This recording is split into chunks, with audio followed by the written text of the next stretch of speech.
मुख्यमंत्री हेमंत सोरेन से जुड़े खनन पट्टे मामले की आज सुनवाई होनी थी, सुनवाई नहीं हुई। अब आगे यानी कि 5 तारीख को इसकी अगली सुनवाई होगी।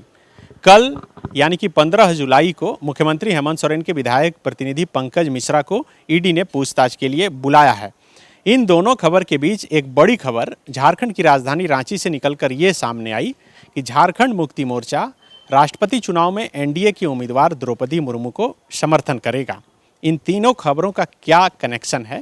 इसके अलावे एक चौथी खबर है कि कल जो यूपीए के उम्मीदवार हैं राष्ट्रपति चुनाव में यशवंत सिन्हा, वह रांची आ रहे हैं। इन चारों खबर का कनेक्शन क्या है और इस कनेक्शन का झारखंड की राजनीति पर क्या असर पड़ेगा, ये हम जानेंगे। हमारे साथ हमारे सहयोगी संजय हैं। संजय, आज सुनवाई होनी थी मुख्यमंत्री हेमंत सोरेन से जुड़े खनन पट्टे के मामले में चुनाव आयोग में, वो सुनवाई नहीं हुई। अब बताया जा रहा है कि 5 को सुनवाई होगी। दूसरी खबर है कि मुख्यमंत्री हेमंत सोरेन के विधायक प्रतिनिधि पंकज मिश्रा जो बीमार चल रहे हैं, कल उन्हें पूछताछ के लिए बुलाया गया है और आज शाम तक जेएमएम के अध्यक्ष शिबू सोरेन के हस्ताक्षर से एक पत्र निकलता है और अपने सभी विधायक और सांसद को बोलते हैं कि भाई, चूँकि पहली बार आदिवासी महिला उम्मीदवार बनी है, राष्ट्रपति बनने जा रही है, आप लोग समर्थन दीजिए। क्या इन तीनों का कोई कनेक्शन है? नहीं, बिल्कुल कनेक्शन है और जाहिर सी बात है कि पूरे झारखंड में जो है इन्हीं चीज़ों पे बातचीत हो रही है। देखिए, सबसे पहली बात कि जिस तरीके से चुनाव आयोग सख्ती से बात कर रहा था, पेश आ रहा था सीएम हेमंत सोरेन के मामले में, खास करके जो अनगढ़ा स्थित जो 88 डिसमिल का जो ज़मीन आवंटन का मामला है खनन पट्टे का, लेकिन अब वो नरमी आप देखिए, दिल्ली में जिस तरीके से अमित शाह से मुलाकात हुई, उसके बाद जो नरमी देखने को मिली, और अब देवघर दौरे में पीएम मोदी और सीएम हेमंत सोरेन दोनों के बीच में जिस तरीके से नरमी देखने को मिला और हेमंत सोरेन ने जिस तरीके से पूरे कार्यक्रम के दौरान खुद को पेश किया, उसके बाद यह कयास लगाया जा रहा था कि सीएम हेमंत सोरेन को कई मामलों में जो है राहत मिलती हुई दिख सकती है, जो कि अब दिखने लगा है। वही चुनाव आयोग जो कि पहले सख्ती से पेश आ रहा था, आपको याद होगा कि बीते 14 जून को जब सुनवाई वहां पे होनी थी और उसमें चुनाव आयोग के द्वारा सख्ती से बोला गया था कि 29 जून अगला जो तिथि दिया जा रहा है, उसमें आपको अंतिम मौका है जहां पे आपको अपना पक्ष रखने के लिए दिया जाएगा। लेकिन कैसे डेट पर डेट जो है अब बढ़ने लगा है, तो कनेक्शन तो इन सारे चीज़ों का है। और आज जो चुनाव आयोग में सुनवाई होना था, आप देखिए कि ठीक कुछ दिन पहले जो है बीजेपी के तरफ से पिटीशन दिया गया और यह बोला गया कि पिछली सुनवाई में जो पक्ष बीजेपी के तरफ से रखा गया था हेमंत सोरेन के विरोध में, जो आरोप लगाया गया है, आरोप के समर्थन में, तो उसमें और कई सारे तथ्यों को रखना है, इसीलिए बीजेपी को समय चाहिए था। आप देखिए कि बीजेपी मौका दे रही है, बीजेपी मौका दे रही है। ये जो दर्शकों को बताना काफ़ी बेहद ज़रूरी है कि अब 5 अगस्त को सुनवाई होगी। कल क्या है? कल 15 जुलाई है।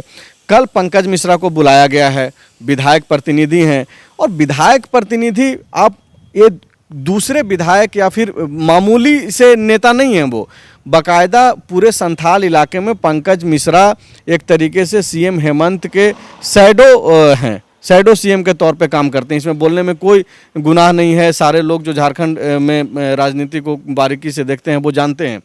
इस बीच जो ऐलान हुआ है, हालांकि हम लोग लगातार यह बोल रहे थे कि झामुमो द्रौपदी मुर्मू को समर्थन करेगा, इसमें कोई दो राय नहीं है।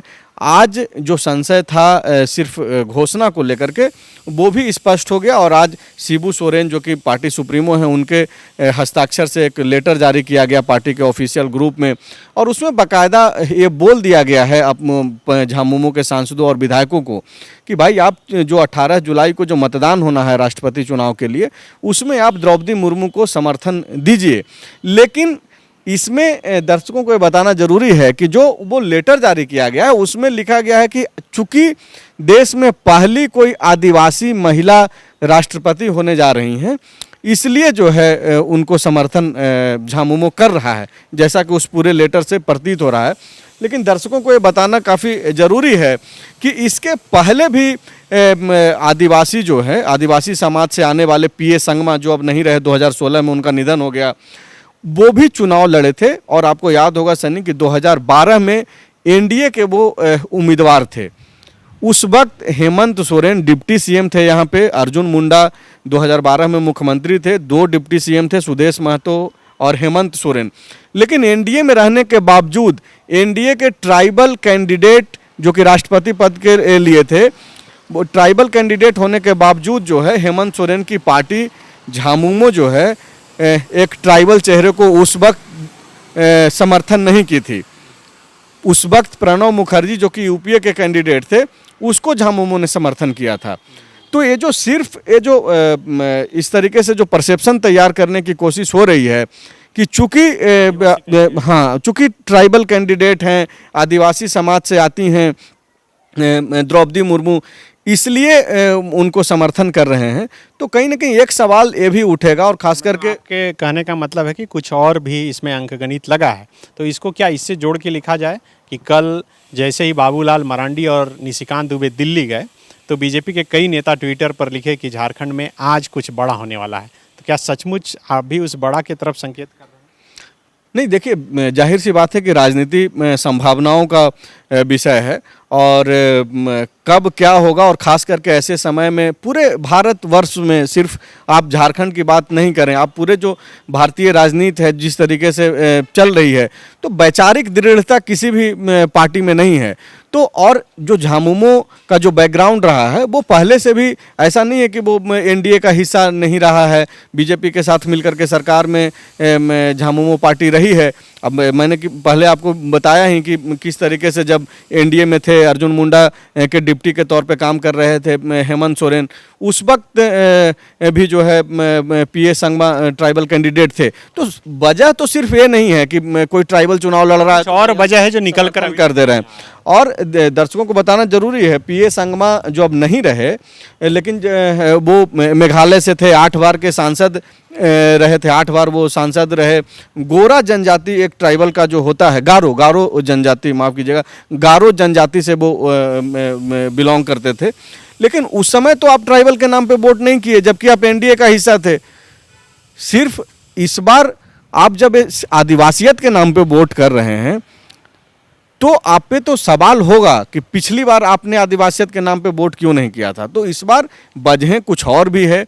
वजहें क्या है, आपको पता है कि जब पहली दफ़ा सीएम आवास में राष्ट्रपति चुनाव को लेकर के बैठक हुई, तो उस बैठक के बाद जो झामुमो के विधायक निकले थे सीएम आवास से, उसमें उन्होंने स्पष्ट कहा था कि झामुमो का कुछ ग्रीवांसेज है, इसको लेकर के जो है पहले चीज़ें स्पष्ट हो जाना चाहिए। हमारी जो ग्रीवांसेज है वो पहले उसको सुना जाना चाहिए, उसके बाद ही जो है हम लोग कोई निर्णय तक पहुंचेंगे। तो इस बीच ग्रीवांसेज की बातचीत आई, और इस बीच अमित शाह से मुलाकात हुई। मुख्यमंत्री हेमंत सोरेन पीएम मोदी को एयरपोर्ट पे रिसीव करने आधा घंटा पहले पहुंचे, मंच पर रहे। जहाँ पे सरकारी कार्यक्रम था वहाँ पे तो आपका प्रोटोकॉल था, आपको तो रहना ही था, लेकिन इसके बाद मंदिर में भी वो मौजूद रहे। उसके बाद एयरपोर्ट छोड़ने गए। ये ठीक बात है कि आप प्रोटोकॉल के नाम पे आप ये बोलेंगे, लेकिन आप वही हेमंत सोरेन हैं जो बतौर मुख्यमंत्री प्रधानमंत्री का जो निजी फ़ोन था उसको भी आप लोग ने सार्वजनिक किया था। तो इस तरीके की चीज़ों पे तो बातचीत होगी कि आखिर चल क्या रहा है अंदर। तो अंदर क्या चल रहा है वो बाहर दिख रहा है, किस किस तरीके की संकट मुख्यमंत्री हेमंत सोरेन पर है। तो ऐसे में सवाल उठ रहे हैं, और लोग जो है कहें कि सब कुछ दिख रहा है और लोग कयास लगा रहे हैं। इस बीच कल इस मायने से भी अहम दिन है, क्योंकि जो यूपीए के उम्मीदवार हैं राष्ट्रपति चुनाव में, यशवंत सिन्हा, वो रांची आ रहे हैं। कांग्रेस कार्यालय में वो तमाम लोगों से मिलेंगे। क्या लगता है कि जेएमएम, जब चूँकि देखिए राष्ट्रपति के चुनाव में इस तरह से व्हिप जारी नहीं होता है, वो ये पहली बार शायद जेएमएम की तरफ से जारी किया गया है, हो सकता है कि जारी नहीं है, ये पार्टी का ये निर्देश है, निर्देश ही उसको उसी हिसाब से देखा जा सकता है। लेकिन अब जब यशवंत सिन्हा कल आ रहे हैं और कल कांग्रेस के नेताओं के साथ बैठक करेंगे, क्योंकि कांग्रेस के कई विधायकों की तरफ से पहले ही द्रौपदी मुर्मू को लेकर बयान आ चुका है कि अपने द्रौपदी मुर्मू को खुद से कैसे नेताओं ने जोड़ा है, तो क्या लगता है कि कांग्रेस के अंदर भी अब जेएमएम के इस स्टैंड के बाद कुछ उथल पुथल मची? नहीं, देखिए दिक्कत क्या है कि पूरी राजनीति जो है वो संख्या के हिसाब से तय होती है। संख्या में यहाँ पे आदिवासी समाज काफ़ी ज़्यादा है। यही वजह है कि तकरीबन 28 सीट सुरक्षित है, आदिवासी बहुल प्रदेश है। तो कहीं ना कहीं कांग्रेस के विधायकों के ऊपर भी तो एक मानसिक दबाव तो है कि अगर द्रौपदी मुर्मू से इतर जाकर के यशवंत सिन्हा को वोटिंग होता है, हालांकि वोट तो वो लोग करेंगे यशवंत सिन्हा को ही, ऐसा कोई विधायक ने बागी होकर के कोई बयान नहीं दिया है।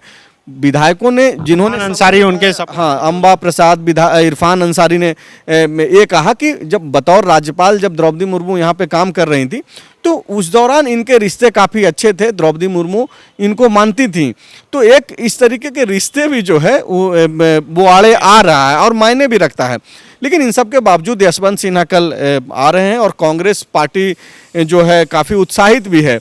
लेकिन जो ये घोषणा ठीक उनके आने के एक दिन पहले जो हुआ है, कहीं ना कहीं कांग्रेस के लिए जो है किरकिरी झारखंड में खास करके तो ज़रूर हो रही है। क्योंकि आप देख रहे होंगे तस्वीरों में राजेश ठाकुर जो झारखंड कांग्रेस के अध्यक्ष हैं वो दिल्ली दौरे पे थे और अविनाश पांडे जो कांग्रेस के प्रभारी हैं, उन तीनों की मुलाकात, यशवंत सिन्हा, राजेश ठाकुर और अविनाश पांडे, ये तीनों की मिलती हुई एक तस्वीर जो है, मुलाकात की तस्वीर भी एक दो दिन पहले उन्होंने अपने सोशल मीडिया पे सार्वजनिक किया था। तो एक दबाव तो उनके ऊपर था कि भाई यूपीए का जो हिस्सा है पार्टी झामुमो, वो किसी तरीके से जो है यशवंत सिन्हा के खेमे में आए। लेकिन झामुमो ने अब स्पष्ट कर दिया है, कोई अब दो नाव पे नहीं चल रहा अब तक। ने अब स्पष्ट नहीं किया। इससे पहले राज्यसभा चुनाव में भी एक तरह से कांग्रेस को उन्होंने आईना दिखाया था और बताया था कि हम क्या हैं और आप क्या हैं। भले दिल्ली में जब राजेश ठाकुर नेताओं से मुलाकात की, उसके बाद बाहर निकल के उन्होंने ट्वीट भी किया, उसके बाद लेकिन हेमंत सोरेन जब दूसरे दिन घोषणा की कि महुआ माझी उम्मीदवार होगी तो फिर भी बयानबाजी हुआ, लेकिन उसके बाद सभी शांत हो गए। तो आपको क्या लगता है कि लगातार ये कांग्रेस जेएमएम के सामने नतमस्तक टाइप से दिख रही है, तो इसका कुछ सरकार पर असर पड़ेगा? देखिए, सरकार पे असर तो कामकाज को लेकर के पड़ेगा और जो पड़ भी रहा है वो दिखता है कि कैसे सामंजस्य की कमी है। क्योंकि कांग्रेस पार्टी के विधायक ही सवाल उठाते हैं, ये कोई मेरा निजी सवाल नहीं है, ये द फॉलो अप का सवाल नहीं है। विधायक जो कांग्रेस के हैं, जो महिला विधायक हैं, वो लोग खुद सवाल उठाती हैं कि कामकाज को छोड़ दीजिए, स्थिरता को लेकर सवाल, स्थिरता को लेकर के। चूंकि झारखंड में अगर पिछली सरकार को छोड़ दें जो रघुवर दास की नेतृत्व में चली थी पूरे 5 साल, उसके अलावा कोई ऐसी सरकार नहीं रही है जो स्थिरता पूर्वक 5 साल अपना पूरा कार्यकाल कंटिन्यू की है। और जाहिर सी बात है कि ऐसे में खास करके जब ऐसा पूरा माहौल बन रहा है तो सवाल तो उठेगा। और जो आपका जो सवाल है कि क्या स्थिरता को लेकर के भी संशय है, तो अब देखिए कि किस तरीके से सारे समीकरण बदल रहे हैं। कल तक जो आंख नहीं सुहाते थे वो काफ़ी एक दूसरे के नज़दीक जा रहे हैं। और जैसे ही झामुमो ने ऐलान किया, उसके बाद बाबूलाल मरांडी हों या फिर दीपक प्रकाश, वो उन्होंने स्वागत किया है। हालांकि उनके पास स्वागत करने के अलावा कोई ऑप्शन नहीं है। जिस तरीके से दिल्ली से सारी चीज़ें डील हो रही है, मुख्यमंत्री दिल्ली जा रहे हैं। 2.5 साल की सरकार में पहली बार है जो बीजेपी के तमाम नेता जेएमएम के किसी स्टैंड को सराहा। बिल्कुल। और इसीलिए लोग बोल रहे हैं कि धीरे धीरे प्यार हो रहा है। नहीं, ये तो होगा। और जाहिर सी बात है कि जिस तरीके के संकट में हैं मुख्यमंत्री, उनको पता है कि कैसे इस संकट से उबरा जा सकता है। और यही वजह है कि ये सारी चीज़ें आपको या फिर हमको या फिर दर्शकों को जो है देखने को मिल रही है। लेकिन पूरा जो सवाल है जो दर्शकों तक हम लोग छोड़ करके जाना चाह रहे हैं, वो यही है कि सिर्फ आदिवासियत एक वजह नहीं है। और वो इसलिए नहीं है क्योंकि हमने आपको बताया कि इसके पहले भी पीए संगमा उम्मीदवार थे। बायोम डॉक्टर बनने का है सपना, मगर सही गाइडेंस की है कमी, तो आए बायोम। रांची में सिर्फ मेडिकल की तैयारी के लिए एक बेहतरीन संस्थान, नीट और एम्स की तैयारी के लिए सन 2001 से मेडिकल प्रिपरेशन के लिए सबका भरोसेमंद संस्थान बायोम, हीनू एवं नगरा टोली, Ranchi. thefollowup.in. Like, share and subscribe. www.thefollowup.in